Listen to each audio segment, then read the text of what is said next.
কবিতা অরণ্য রোদন, কবি বিভূতি সাহা। কথা কও হে অরণ্য, কথা কও, চুপ কেন রও? তুমি তো কথা কও পাখিদের সাথে, ওরাও জানায় উত্তর। কত রকম ঢঙে, কত কত শিশের ভাষায় তুমি কথা কও পশুদের সাথে, ওরাও জানায় ইশারা।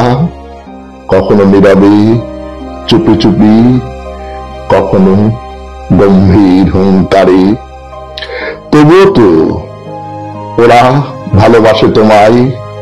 তুমি কথা কও গাছেদের সাথে, লতা পাতার সাথে, তার মৃদু মরমরতার সাথে। তুমি তো কথা কও দিগন্তের সাথে, অন্তহীন আকাশের সাথে। মৃদুমন্দ বাতাস আর চঞ্চল মেঘেদের সাথে। কত কত প্রেমালাপ, কত কত রসালাপ। শুধু মানুষের বেলায় তুমি চুপ কেন হে অরণ্য? বুঝেছি মানুষ বোঝে না তোমায়। মানুষ বড় বেপরোয়া, নির্দয়, নির্বিচার বনানী ধ্বংসে মানুষ আজ নির্মমতায় মত্ত। অরণ্যই মানুষ বাঁচার প্রথম প্রধান শর্ত।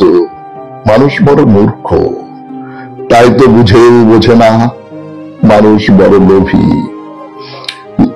লালসার লকলকে জিভে কি মিঠা কথা কইবে তোমায়। শান্তির সংজ্ঞা মানুষ বোঝে না, তাই প্রকৃতি ধ্বংস আর হত্যালীলার মহাযজ্ঞের আহুতিতে ওরা পিশাচের ন্যায় উন্মাদ। শান্তির ভাষা মানুষ বোঝে না, তাই শান্তির খোঁজে শান্তিমেধ যজ্ঞেই ওরা ক্লান্ত উন্মত্ত।